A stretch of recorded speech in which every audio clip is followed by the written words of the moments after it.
Thank you again for joining us this morning for Future is Now. We had two great presentations, and session 3 is going to be fabulous. This one is presented by our friends at All Energy Solar. And we start out with the question, clean energy investment, really? Headlines from the financial case for commercial solar and energy storage in 2023 and beyond. And I would like to present Michael Thalhimer. Thank you.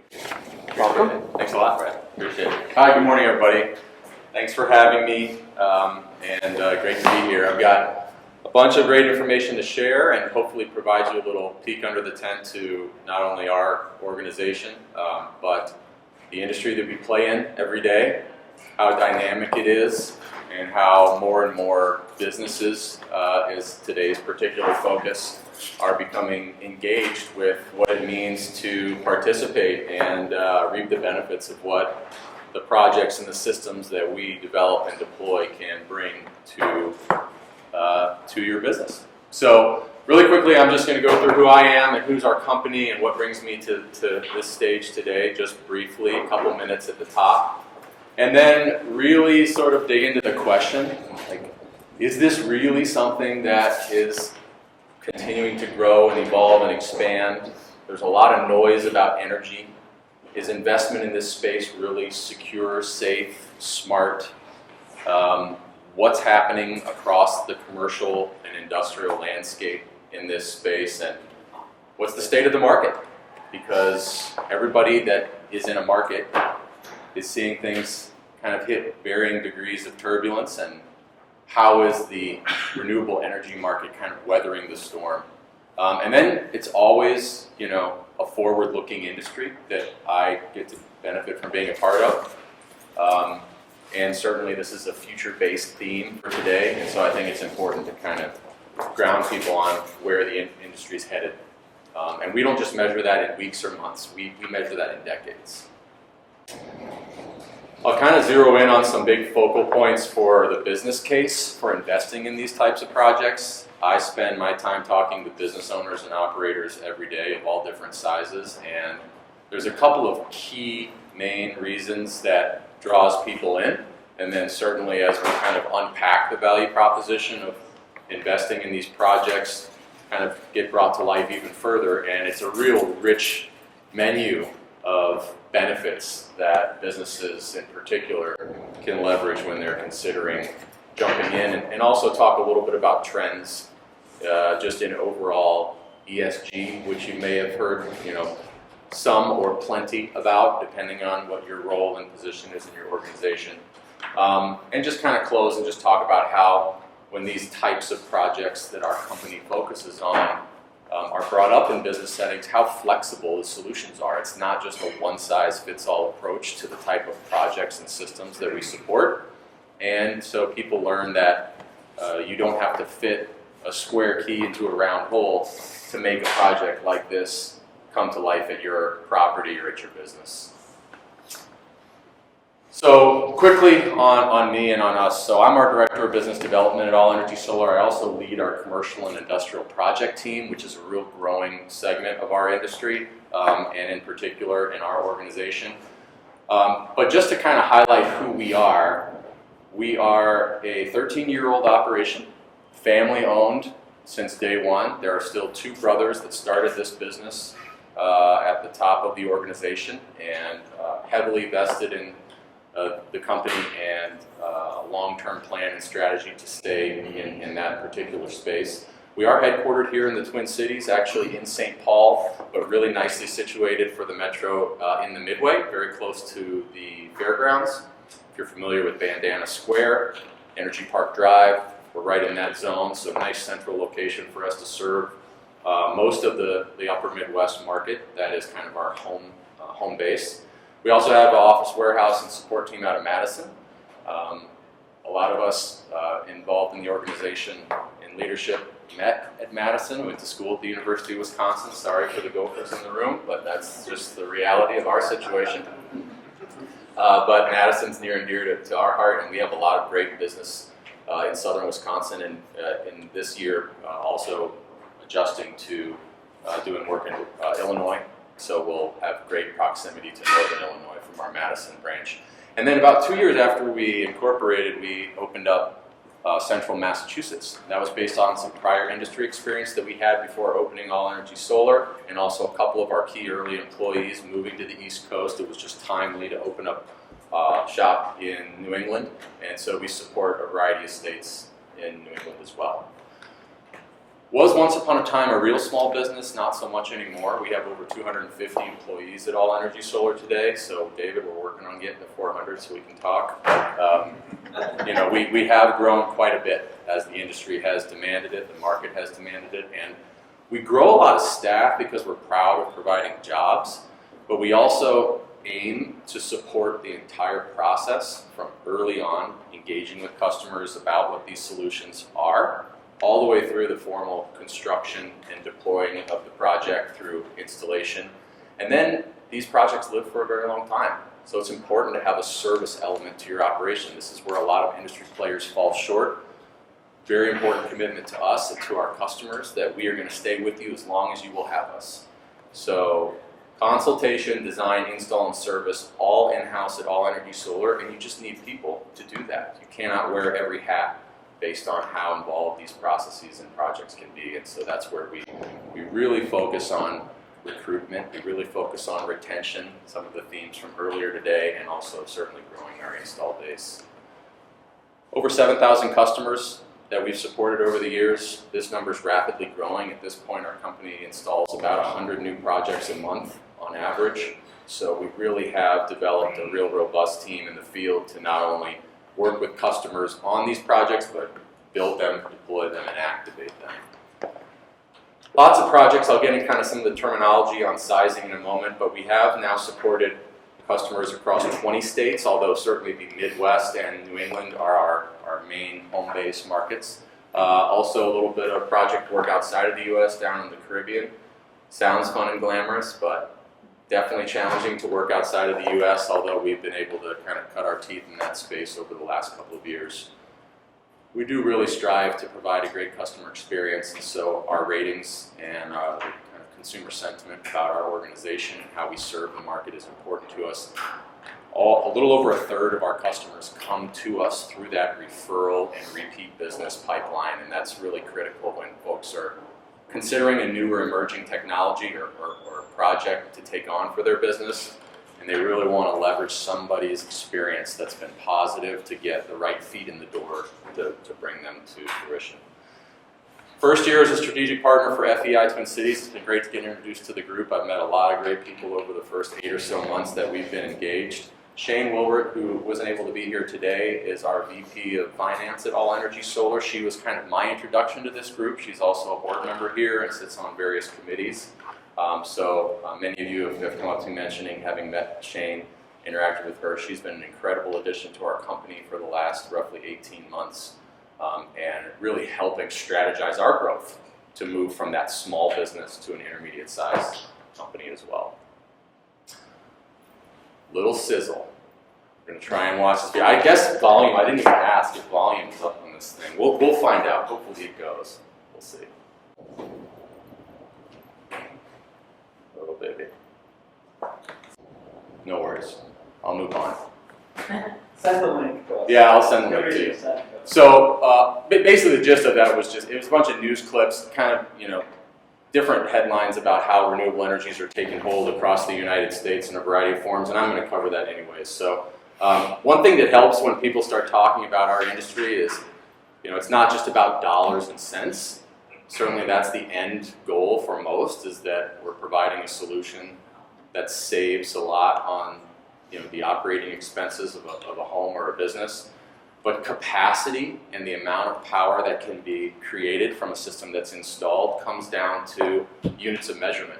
So you may hear of kilowatts, megawatts, or gigawatts. And this just sort of breaks it down for perspective. If you have 1 kilowatt of energy, 1,000 watts, that's about enough power that you need to turn on and operate a 70-inch TV in your home, not too much. You talk about a megawatt, which is 1,000,000 watts. Now we're into a totally different class. This is enough electricity to power approximately 750 single-family homes instantaneously at one time.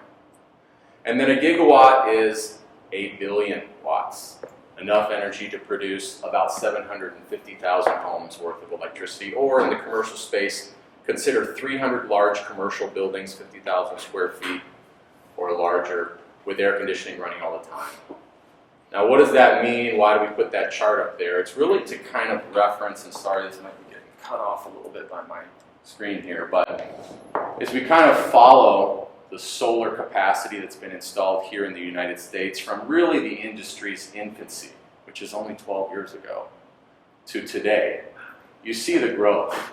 You know, starting with just 800, this is a megawatt figure, 850 megawatts installed in 2010, and that number really escalating as you go through a series of years, and now we're kind of starting to see a really robust growth in this industry and added capacity, just based on the fact that we have so much more access and so many more options and so many more experienced providers that are able to work with companies to deploy these types of solutions. So as we sit here today at the end of 22, the installed capacity of solar in the US is enough to generate roughly 17 million homes in the US equivalent of energy. That's about 12% of the US households. So it's still a minority stake, but you think about how young this industry is and how quickly this is becoming available and accessible to more people in our society, and that's something that we're going to spend a lot of time talking about here. Commercial solar is my area of focus. I think about businesses and commercial property owners that are looking to recoup some of the ongoing energy costs that they're shelling out month in and month out. And we kind of talk about how this industry has really launched and transformed over the last decade plus. You see on the graph on the left here, there's really kind of two buckets of energy capacity in our industry. There's on-site, which is what all energy solar really focuses on, providing solutions to the property to directly reduce the energy consumption from the grid and all the associated benefits. And then off-site energy, which is actually where most of the capacity gains in our country are being realized right now. That's large utility scale installations that are feeding power directly into the grid and then ultimately passing through to users through a number of mechanisms. So that off-site and on-site capacity growth has been really dramatic, and certainly it's led by many of the big organizations around the country that have initiatives that are really focused on cleaning up their energy use. We know that commercial and industrial buildings are some of the heaviest polluters of all of the types of structures across the landscape. And so anything that these organizations do to try and clean up and in a sense green up their energy use is really substantial in affecting these types of year-over-year growth figures. So Meta, Amazon, Apple, Walmart, Microsoft, Target, Cargill here, based locally, and others are really starting to adopt solar in a big way. And this is in both on and off-site applications. Kind of break it down by industry category. This is not just a certain proposition for a certain swim lane in our industries and commerce. Logistics, automotive, food and beverage, entertainment. You're seeing all types of organizations adopting this type of technology in different ways and participating in this industry in different ways. And this is really starting to ripple down across all industries that we play in on a variety of different levels, but probably a lot of names on the list, if not all of them, that you certainly recognize, including financial service organizations. You don't have to necessarily have a lot of brick and mortar to contribute here because of that off-site potential. But this opens up a lot of doors to folks who previously may have felt that they were being left behind or didn't have the right site. You showed a lot of the slide of capacity in megawatts. Is there a difference between capacity and utilization? Meaning, this is the capacity, but how much of that actually is utilized on a regular basis? Yeah, so a lot of that does come down to the state of the union at the site where that energy and generation is being realized. So when you put solar on a existing structure like we focus on, and you plug that into the electric service at the property, 100% of that energy does get realized on site or is passed back to the utility but is credited to that user or that host. When you do an off-site project, you have to pass along all that installed capacity to a variety of users, subscribers. There's a lot of different ways that that energy gets routed. There isn't a method by which energy gets generated and in any great degree gets wasted or gets misused or just doesn't find its way to an end user.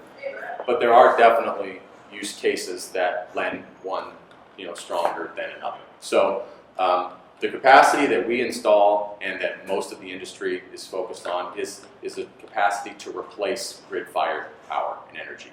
And that's all by design to be utilized in full, case by case, facility by facility. Can I ask one more question? Sure. Manufacturing, I see automotive up there, and obviously the warehouses and Amazon makes sense, but have manufacturers been adopted this for capacity to do? Yeah, it's actually a big segment for us. Small, medium scale, and large scale industrial manufacturing can be a real great client and great potential project site for these types of systems. What a lot of people do get transfixed on that we have to kind of walk through as we're discussing just the proposition of doing a project like this is solar is not a silver bullet for energy costs or full scale energy reduction. Homes and businesses alike, it's not common that you install a project like this and all of a sudden your energy bill is poof gone. But if you can present a scenario whereby even if 10, 20, or 30% of your energy load can now be generated on site and you're not dependent on 100% of your power costs from your historical single source of energy, which is your utility provider, then that's better than paying 100% over the next 10, 20, 30, 40 years. So industrial manufacturing is a big segment for us. We've been involved in all different types of manufacturing, with all different types of manufacturing clients, and the level of degree to which what slice of the pie is being offset by a solution like this, it varies greatly. More importantly is what's the site tell us, where's the landscape for the hardware and the equipment, and then what's the utility that does currently serve that site have to say about a customer becoming their own power generator, and those rules vary greatly, and I'll be talking about that a little bit as well. Can you speak a little bit to the sense of the industry is in its infancy? There's some learnings that have not come out clearly to an ROI, for example. The windmills, maybe they have worn out faster than they had anticipated. Battery life is a question. So looking at ROI with financial people, what can you share about what do you really know and what do we really don't know? And there could be financial ramifications in the future. Yeah, well, a couple things. Just generally, solar has been around in its current form for a little over 70 years at this point. So when we first started putting solar panels on satellites and other remote, localized power stations, the process of collecting the sun and transmitting it and replacing what would be another energy source, potentially a fossil fuel energy source, is not necessarily that new. The efficiencies that have been gained over the years certainly make a big difference when it comes down to evaluating that. But there's not a whole lot of puts and takes that aren't relatively predictable for us at this point. I think what's a bigger variance is what's the power use at that site going to look like in 5, 10, 15 years? That's typically a lot less predictable than how efficient and effective one of these systems can and should be for a property. See, the battery, the ability of the batteries has been perfected at this point? I don't think there's a whole lot that's been perfected because that's a hard word to perfection. I don't know what would define that. But batteries is in a little bit of a different class than solar PV, photovoltaic solar. But isn't that a key part? And I'm not trying to be kind of personal, it's educational for me. With not having battery backup and there's darkness or cloudy or snow in Minnesota, and the ability to keep plants running, their homes working, the battery component is a critical piece going forward. We could definitely have a whole meeting about battery technology to dig into that further. Let's talk about the financial ramifications as contingency plans. Yes, so the systems that we focus on in the solar space that we're just talking solar alone, they are still tied to the electric service, and so they're supplementing the grid. If you have a scenario whereby you're using battery storage, Okay. It's not usually to offset your need for power at night. There are other particular use cases for that technology that drive additional value as opposed to a just unit for unit displacement or replacement of your energy as through solar. But that technology, the chemistry involved in it, the availability of those products, the manufacturing behind it, much more so in its early infancy stages than where solar has Thank you come. for clarifying. But you know, it does lend to kind of a case-by-case evaluation. There's a lot more electrical engineering involved in driving that same sort of value to a battery proposition than just looking at solar. It's hard to do that answer in like 30 seconds, but certainly more we can cover on. So just looking at commercial solar in particular and installations by state, this kind of color-coded map shows you in the US where you've seen the most deployment of solar in terms of megawatts. California is still the top market. About a quarter of all corporate solar has been installed in the state of California across the whole country. That industry really led the way within the US here starting about 20 years ago. But this year, next month, Texas is projected to surpass California in terms of utility scale solar added to the grid. So there are other markets that are really starting to adopt in a much greater way over time. We're going to add about 30 gigawatts, just shy of that, of new capacity of solar in 2023 here in the US. This is about half of the new US energy capacity that's been added this year across all energy sources, and about 2 times the growth from just 2 years ago. So that shows you how that's ramping up significantly. And as companies are looking at these renewable goals, certainly states that haven't jumped on and seen so much added capacity are starting to bubble up and starting to provide more within their territories, more within their state lines. And certainly policy at the state level, the utility commission level, and to a degree at the federal level is helping spur a lot of this growth. And that varies by site. And so that's something that needs to be determined and discussed as you're evaluating this yourself. Map on the chart just shows electricity rates by state. So the darker purple shades are where power costs in our country are the highest. When we are evaluating that value proposition of how much is solar bankable, how much is it going to save us over time, certainly if you're displacing what is an otherwise fixed and in many cases increasing cost of energy over the power lines, where the rates are the highest, the returns will be the strongest. And here in the upper Midwest, we've kind of historically been in a lower power cost portion or part of the United States, but this is changing pretty dramatically here over the last half decade. Across, in particular, Minnesota, Wisconsin, Illinois, you're starting to see really dramatic rate increases hitting the street and affecting our consumers and users and driving that. Why is that? Well, there's a whole lot of mixed change within the power landscape right now. We've got a lot of population growth in many of the city centers around here in the upper Midwest, and frankly, we're just migrating our power production to a lot of different sources, and we've got a pretty antiquated grid right now here. So a lot of factors come into play here, in particular in the Midwest. Just thinking about Minnesota, a couple key headlines from just the last few years that I think are pretty noteworthy. Renewable provided about a third of Minnesota's energy generation in 2022, so certainly starting to increase in the impact that we're seeing here within our state. We are outpacing the nation in terms of just emission reductions. We're at about 50% lower than our 2005 levels here in Minnesota versus a nationwide reduction of about 40%, so we're outpacing the US here in our fair state. Wind and solar alone did add about 96% of all new generation capacity added within our state in 2022. So this is certainly the market where we're seeing the most investment and the most expansion. 81% of all new power generating capacity built in Minnesota has come in the last decade. So this is where you've noticed a really substantial ramp up here within the state. Minnesota's 10th out of all 50 states in overall energy efficiency programs. Programs are a big driver of getting more adoption and providing access to more of our consumers. And we've seen energy policy here in Minnesota really take a lead from where it was even 10, 20 years ago. And we've heard about, and seen a lot of EV adoption here in the U.S., and that's something that the state of Minnesota hasn't missed out on as well. About 4 times as many EVs on the road as there were just 4 years ago here in the state, and that's something that continues to follow consumer demand. So if we look at kind of forward thinking, we've got a lot of goals that are pretty far-reaching here in the U.S. to clean up our power generation and try to provide more access to renewable sources.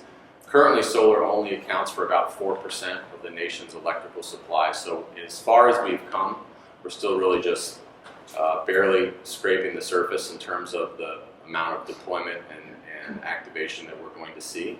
Although we are in a period of rapid growth and expansion, and we are expecting that commercial solar installs to double only within the next 4 years here.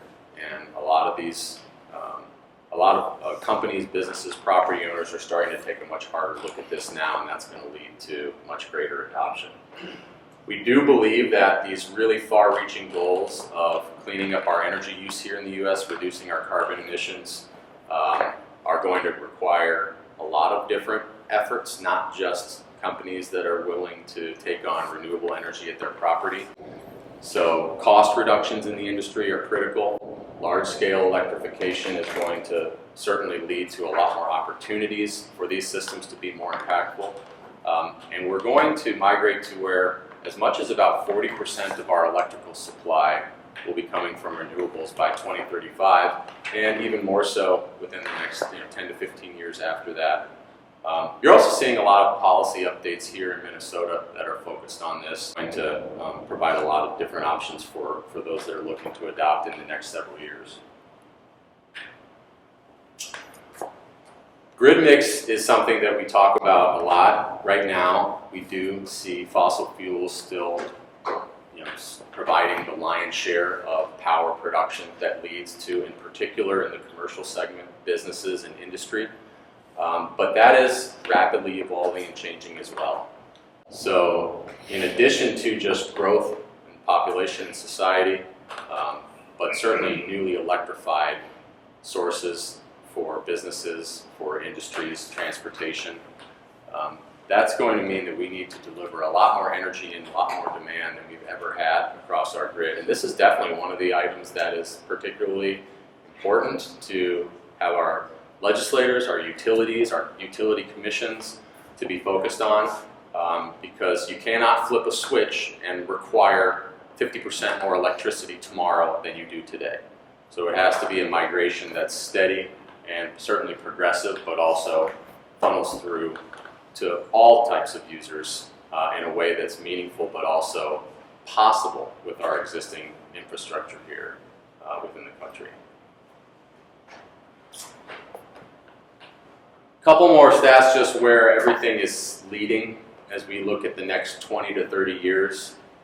By 2050, we're expecting that solar will provide approximately about 30% equivalent of buildings' energy needs, transportation sector about 14%, and industrial about 8%. So that's where that question kind of comes into play, is how impactful can this be in industrial? Those are the heaviest energy consumers, with solar not being the only silver bullet for that industry. That's where you will see kind of more of a minority stake of energy offset, but this is still quite a bit higher than current levels and something that the industry is heavily focused on.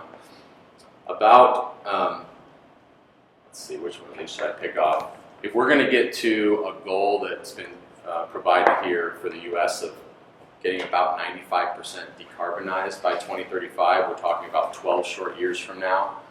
The U.S. will need to install about 30 gigawatts of solar each year between now and 2025, and then ramp up to almost double or to double that between 2025 and 2030. So a lot of progress to be made, a lot of infrastructure to be built out, and again, continued access to be provided to those that want to consider these efforts for their own properties and operations.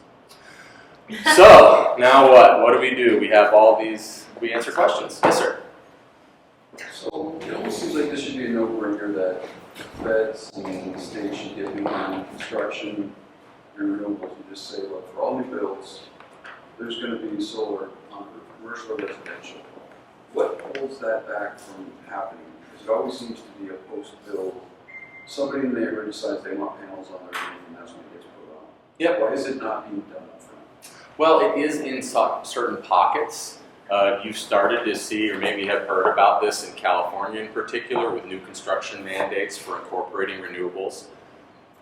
The concept of going solar in particular, and adding solar to a facility or an operation, doesn't always lend itself to what that property is and has available. So it's a trickier answer than just saying everybody should be required to do it, because frankly, some properties just aren't well suited for this type of technology, and that's where that off-site component can also come into play.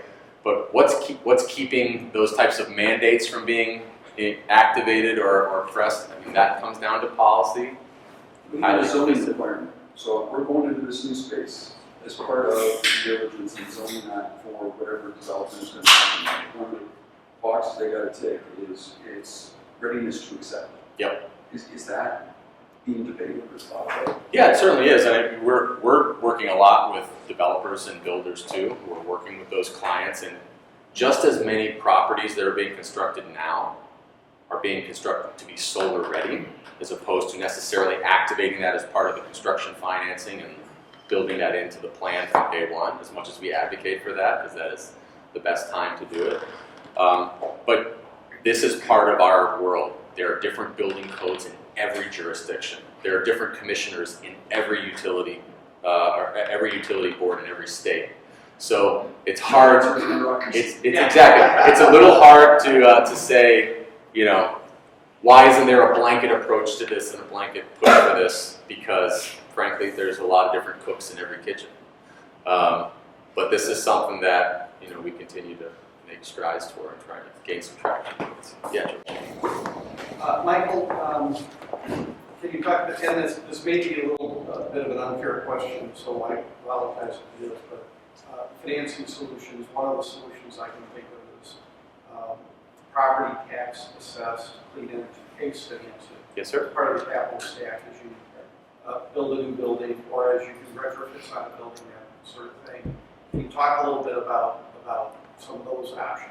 Yeah, I mean, I think that's, as we see more and more lenders that are familiar and comfortable with this space, then you're just seeing more options rolling out. The PACE program here in Minnesota, not unique to Minnesota. There's over 20 states around the country that have enacted that property assessed financing mechanism for businesses to consider taking advantage of these for a lower bank competitive, you know, rate loan, and in many cases deferring their payments on those installments for that loan so that they can recoup some of the other incentives and benefits that are there.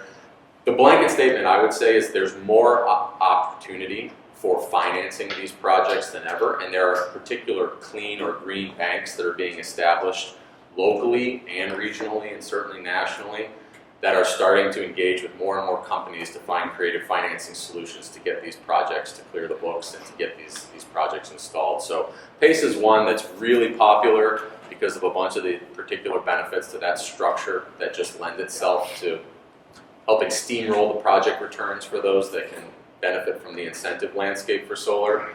But you have a lot of loan options, a lot of lease options. In particular, high-cost power markets, you hear of the concept of a power purchase agreement, where if there's an entity that can't benefit from some of the tax incentives I'll talk about here in a moment, you can have a third party that owns and operates the system for you as the host, and you can actually have that party finance the project by passing power costs through to that host location. So the menu is just as rich as it's ever been, and that does provide, you know, in addition to the other efficiencies and options available within the market, just more access in general. So here's another video. We'll see if it goes. Okay, it does. So now what is, there are solutions here. This is obviously just one property, one example, but we're taking an otherwise static roof surface that doesn't drive any value other than just protecting what's underneath the roof to creating a miniature power plant for a facility, taking a portion of the property that was just a cost and presenting an opportunity to drive revenue. And this is something that we're seeing in small and large scales all across the country. This project's like 2 blocks from here, 620 Olson Memorial Highway. It's a charter school right at the intersection of 90 94 and Olson Memorial. Another example of utilizing a surface that otherwise was just sitting up there and collecting sun into the river rock on the roof instead of doing something for the property. I'm going to pivot to just briefly touch on some of the financial benefits that we focus on when we're talking to customers. Levelized cost of energy is kind of the long-term value proposition and crux to investing in a system that can produce some to all of your energy on site. And then the incentive landscape, which is really robust. And then just wrap up with a little chat about what ESG investment looks like in the market today. So, levelized cost of energy. Average net present cost of electricity over a generating plant's lifetime.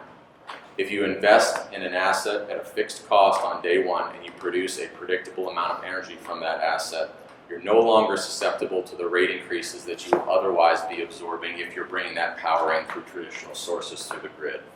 This is something that really has been working in the favor of renewables as costs have come down on the technology to deploy, where rates from the utility through traditional sources have really started to rise dramatically.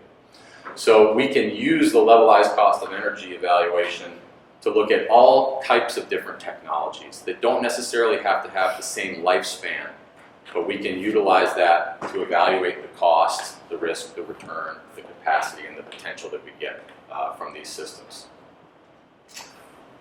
The goal of a renewable project is to provide predictable energy generation.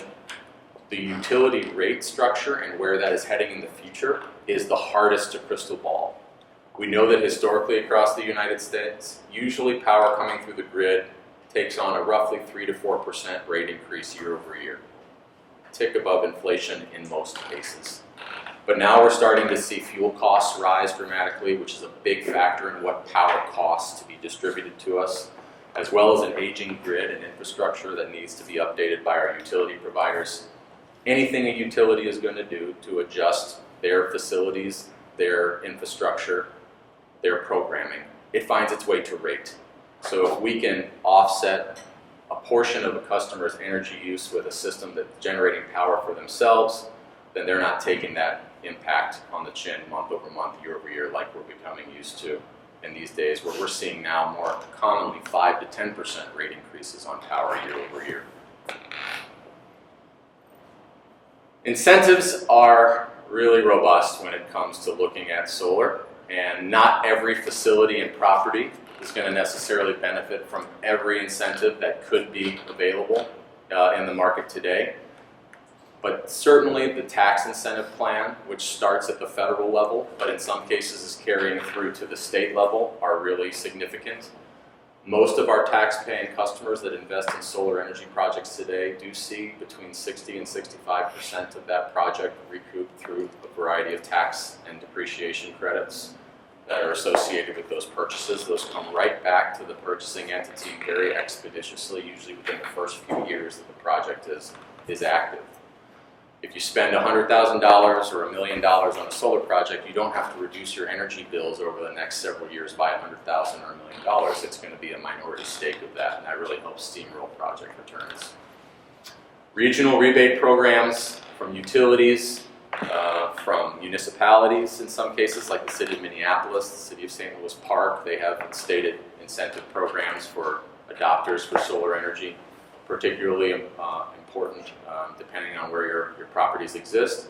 The USDA has a really robust program for REAP grants that are particularly focused on renewables. This is for agricultural producers, small businesses, rural businesses, and has certainly a big springboard for a lot of those operators who haven't historically had access to all the rich incentives that might be available closer to our city centers.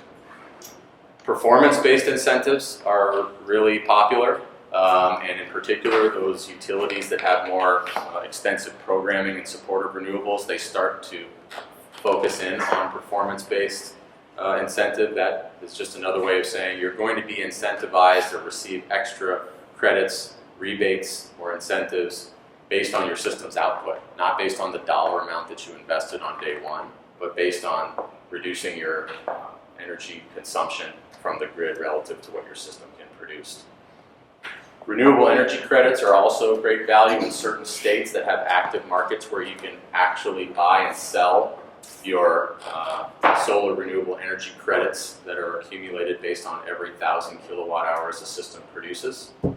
And then property and sales tax incentives. Solar is sales and property tax exempt here in Minnesota, as well as most states around the country.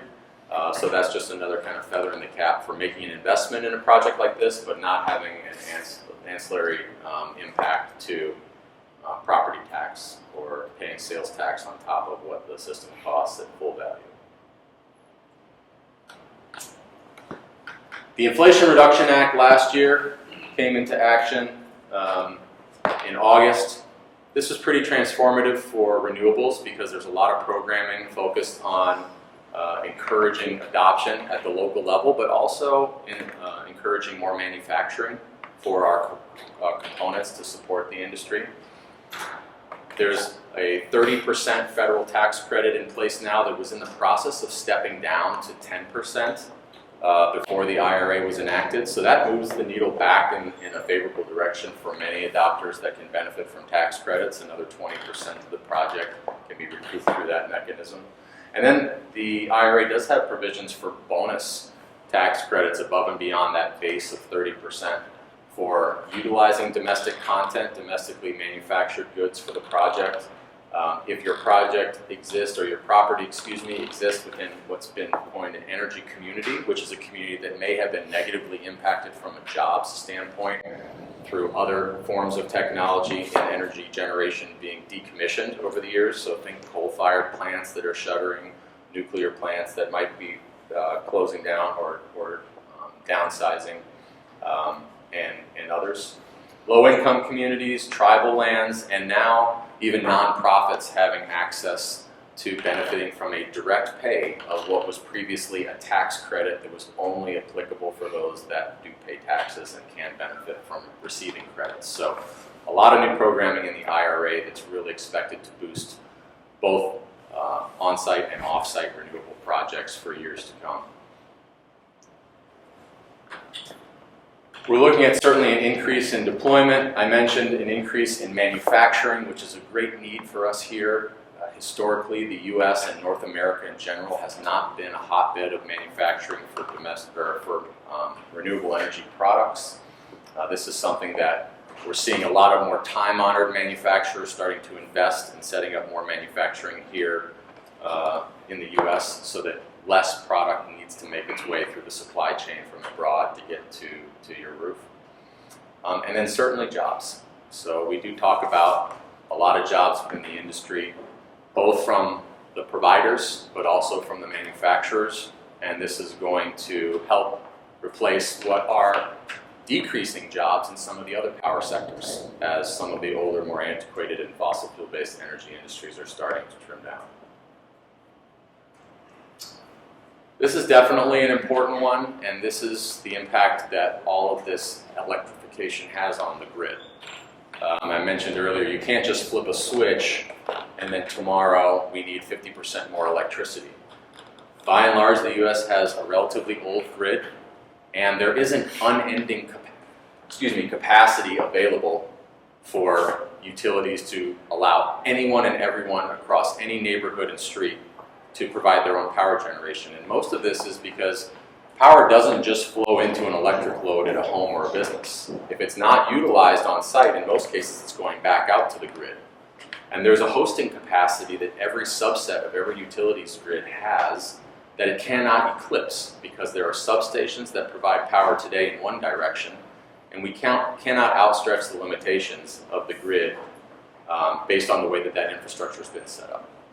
So that gives you, certainly a scenario like we're seeing here in the Twin Cities, where if you happen to be on a block in a neighborhood where the grid is marked green, then there's still available capacity based on the circuits that feed that site to adopt more solar energy or more renewables.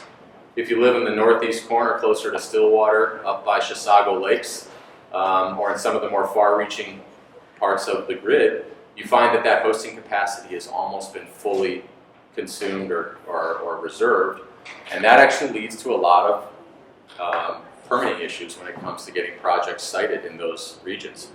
we as a provider who want to provide access to these systems to anyone have to effectively tell a lot of people, unfortunately, there isn't a pathway for you to go solar at your site today because of the state of the particular grid that serves your neighborhood or your district. And this is something that's going to continue to need to evolve over time with our utility partners if we're going to have the kind of traction that we need to provide that much more capacity to our grid's infrastructure. This is really important when we talk to folks about, should I do this now, or maybe things are continuing to change so fast I should wait 4, 5, or 10 years. You may be out of rope, frankly, if you wait that long. And if you feel like the value proposition is strong today, we may not have anything to talk about in 5 or 10 years if the kind of adoption trends that I've been highlighting today continue.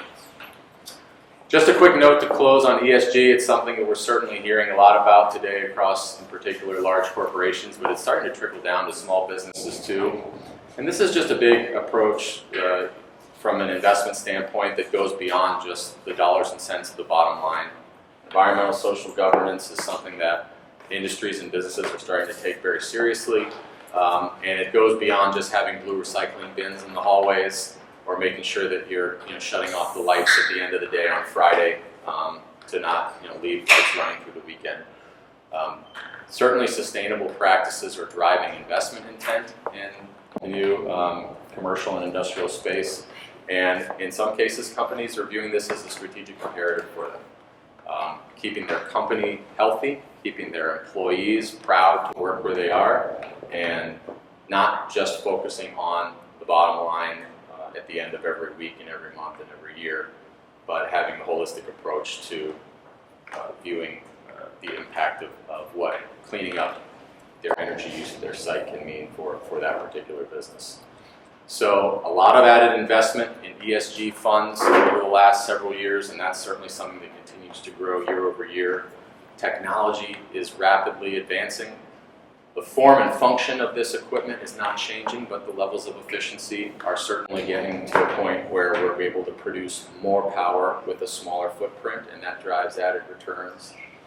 And then certainly we're seeing a lot of push for companies to step up and lead because consumers listen to leading organizations. And then on the policy front too, it's really important that governments, utilities, and utility commissions also take a role in this so that we can provide not only the right policies that provide access, but really coherent regulation that doesn't seem to waver or fluctuate greatly year over year. So I'm kind of running out of time, so I'm not going to jump through every one of these bullets here, but I would say that certainly if you look at the impact that solar can have, if you're considering ways that you can contribute towards being part of this kind of ESG wave, this is a simple, tangible, immediate way to reduce cost at your site and to show the impact of it in real time. And that's something that a lot of investments are harder to measure. So we feel like this is a really great way for your organization to be able to point to the benefits that you're seeing from a system like this that does hit the bottom line, but it also trickles down to affect a lot of other areas of importance within the business. And certainly the size, the scale, the impact of a generation at a particular site is going to dictate how much does this move the needle.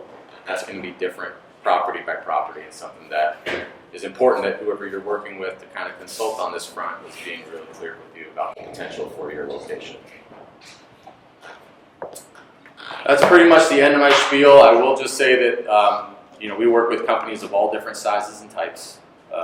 Some are looking for really big ideas and big solutions. Some are looking to just participate, dip their toes in the water.